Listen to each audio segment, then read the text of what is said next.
آپ 20 سال پیچھے جائیں، آپ کو اپنے علاقے کے اندر ان افراد میں سے کتنے افراد ملتے ہیں؟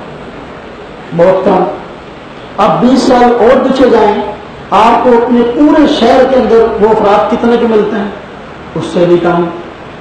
آپ اگر 20 سال اور پیچھے جائیں، پورے صوبے میں کتنے افراد ملتے ہیں؟ اگر آپ 10 سال اور پیچھے جائیں، پاکستان کی امت تقریباً اتنی کی ہے، تو پورے ملک کے اندر وہ افراد کتنے ملتے ہیں، ان کی مسجدیں کتنی ملتی ہیں، ان کے دینی ادارے کتنے ملتے ہیں؟ آپ یہ سوچنے میں مجبور ہو جائیں گے کہ وہ افراد ساحل میں بہت کم ہیں، وہ لوگ طلاق میں بہت کم ہیں، لیکن اس کے باوجود وہ کہتے ہیں دنیا میں اگر کوئی مسلمان ہے تو ہم ہیں، ہمارے علاوہ اور کوئی مسلمان نہیں ہے۔ جبکہ رب تعالیٰ نے ہمارے پیارے پیغمبر صلی اللہ علیہ وسلم پر یہ آیات اتاری سورہ نصر کی، اس میں اپنے پیارے پیغمبر صلی اللہ علیہ وسلم کو ایک خوشخبری سنائی تھی۔ اذا جاء نصر اللہ والفتح ورأيت الناس يدخلون في دين الله افواجا۔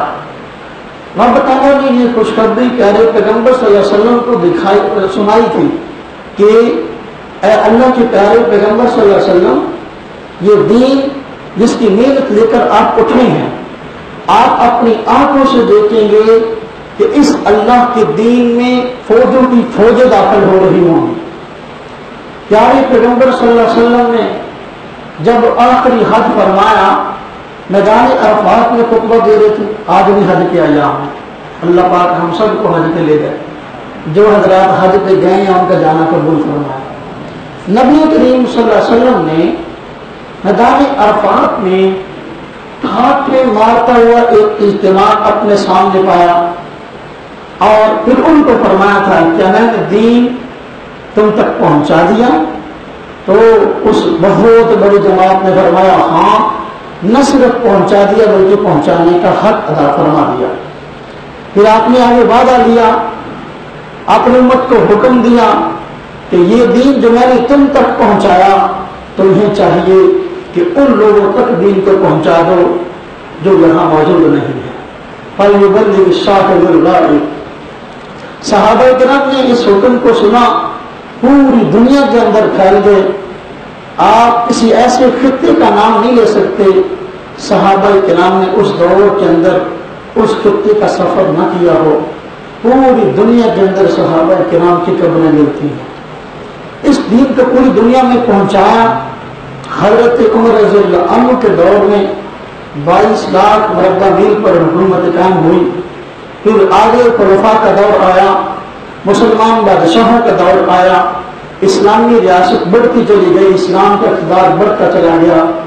یہ پیارے پیغمبر صلی اللہ علیہ وسلم کی وہ جو ہے خواہش جس کا اظہار ہوا کہ آپ چاہتے تھے کہ جو دین جو میں لے کے آیا ہوں پوری دنیا کے اندر غالب ہو جائے، پوری دنیا کے اندر متعارف ہو جائے۔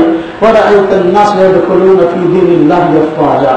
پوری دنیا کے اندر دین اسلام پھیل گیا، لاکھوں کروڑوں کی تعداد میں ہر دور میں اس وقت کے بعد مسلمان رہے ہیں۔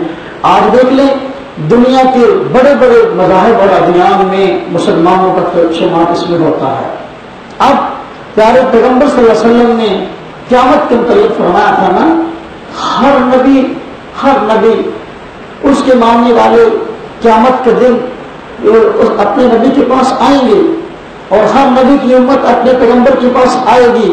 میری امت بھی میرے جھنڈے تلے آئے گی، اور میرے ماننے والوں کی صفیں مجھ سے پہلے جتنے انبیاء آئے ہیں سب سے زیادہ ہوں۔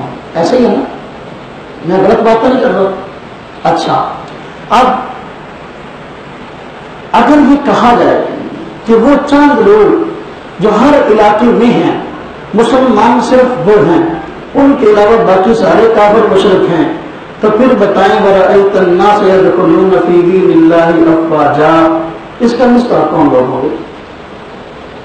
فوجوں کی فوجیں مسلمان دین کہتا ہے، قرآن کہتا ہے، رب تعالیٰ فرماتا ہے کہ فوجوں کی فوجیں مسلمان، اور وہ کہتا ہے صرف ہم مسلمان، ہمارے علاوہ کوئی مسلمان نہیں ہے۔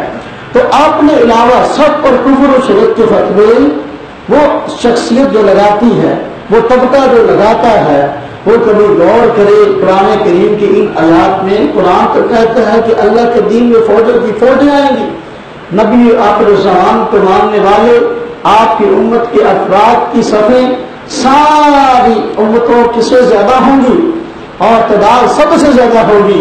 نبی پاک صلی اللہ علیہ وسلم فخر فرمائیں گے اپنے امتیوں کے زیادہ ہونے پر۔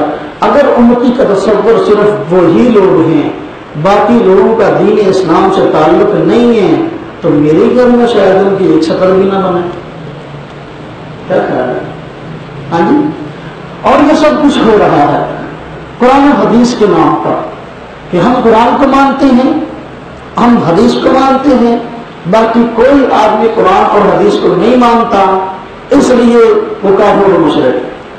اس پہ کتابیں لکھی جا رہی، اس پہ تقریریں موجود ہیں، اس پہ گلی اور کوچے میں جو ہے بحثیں ہیں، اس کی بنیاد پر جو ہے وہ مسئلوں کے اندر جھگڑے شروع ہو گئے اور فساد شروع ہو گئے۔ اگر ایک آدمی اس موقع پر آتا ہے تو خارشی اونٹ کی طرح اس کو خارش لگ جاتی ہے، جب تک وہ دن کے اندر 10-12 آدمی سے چھیڑ چھاڑ نہ کر لے اس کو روٹی ہضم نہیں ہوتی۔ تو ہماری مجبوری بن گئی کہ ہم اپنے ساتھیوں کو اس حقیقت سے آگاہ کریں۔